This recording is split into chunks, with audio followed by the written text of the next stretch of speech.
राम राम दोस्तों। आज हम बात करेंगे कन्हैया कुमार की। हाँ, ये वही कन्हैया कुमार है जेएनयू वाला, जो भारत के टुकड़े होंगे इंशाअल्लाह इंशाअल्लाह ढपली बजाते हुए जेएनयू में गाते हुए मिलता था।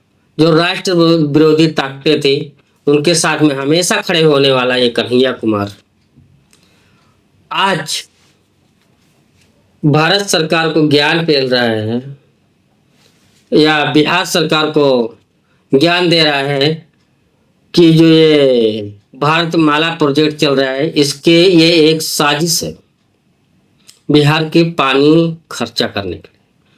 और ये कन्हैया कुमार अब बिहार में चुनाव नजदीक आ रहे हैं, दिन में दिन 2026 में सर, ये है साल के आखिरी में, 2025 के आखिरी में ही। तो अब जो है इसकी परेशानी इतनी बढ़ गई कैसा भी लाइमलाइट में आने के लिए। अभी ये चीज भूल गया है कि ये जेएनयू की पढ़ाई नहीं है, जेएनयू कैंपस नहीं है, ये राजनीति अखाड़ा है। इसमें एक एक बात सोच समझ के बोली जाती है।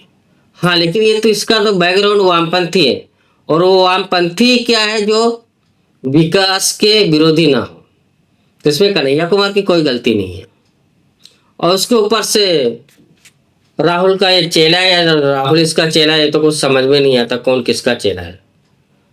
क्योंकि राहुल जो बात नहीं बोलता वो ये बोल देता है, और जो राहुल बोलता हो तो ये बोलता ही बोलता है।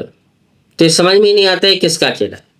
तो अब इसका कहने का मतलब कि जो ये भारतमाला के तहत जो रोड बन रही है वो रोड जो है पानी को खत्म करेगी। बिहार का पानी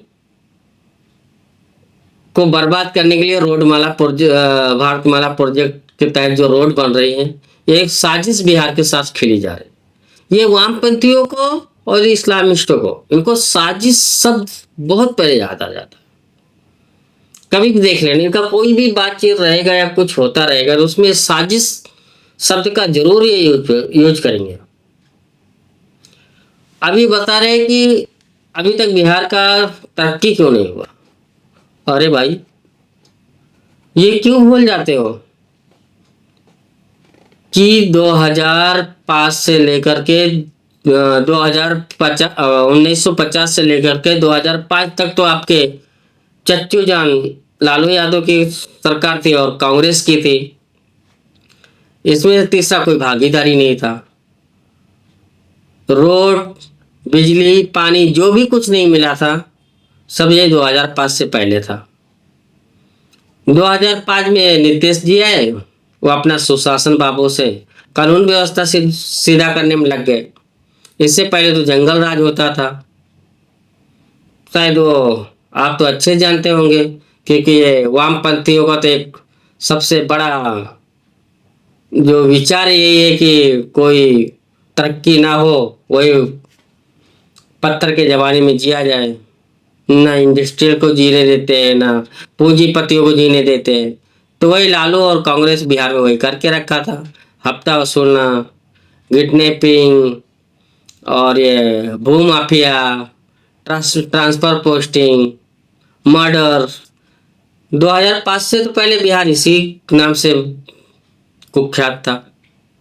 और 2005 से पहले लगभग में वैसा लोग बोलते हैं कि बिहार में किसी गांव में ऐसा नहीं था कि 90% सिर्फ महिलाएं रहती थी, बाकी 10% पुरुष रहते थे। मतलब कुल मिलाकर के 40% पुरुष बाहर रहते थे और 10% पुरुष जो है गांव घर में संभालते थे।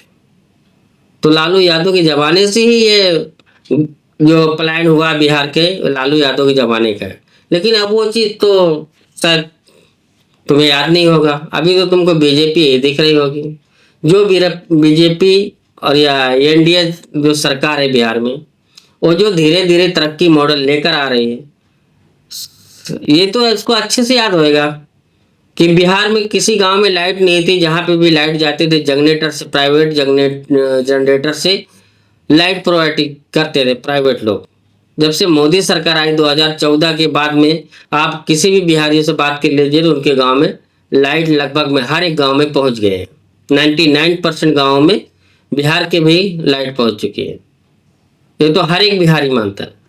रोड अब धीरे धीरे अच्छा हो रहा है। जब रोड नहीं होंगे तो इंडस्ट्रियल कैसे लगेगी, व्यापार धंधा कैसा होएगा? ये सबसे, लेकिन ये वामपंथी में कुछ मतलब ही नहीं होता।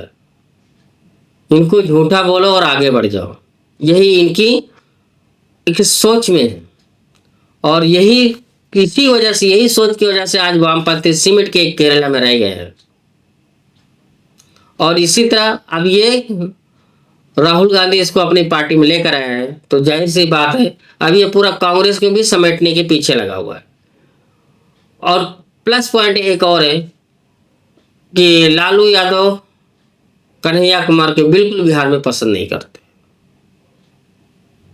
तो देख लेना इसमें घमासान इस विधानसभा चुनाव में होने वाले हैं 100%। अगर ये कन्हैया कुमार को कांग्रेस बिहार में आगे ज्यादा बढ़ाने की कोशिश किया तो लालू प्रसाद इन कांग्रेसियों का कान गर्म करके बराबर तवे में सेक करके खा जाएगा। इतना ध्यान देना। और कन्हैया, ये तुम्हारा यूनिवर्सिटी का कैंपस नहीं है जेएनयू का कि तुम यहाँ जो बोलोगे पब्लिक सुन लेगी। तुमको पब्लिक तुम्हारे मुंह पे अब जवाब देने लगी है, और ऐसे ही तुमको जवाब मिलता रहेगा। दोस्तों, वीडियो ये पे समाप्त करते हैं। वीडियो को लाइक और सब्सक्राइब जरूर कर लीजिए। जय हिंद, वंदे मातरम, भारत माता की जय।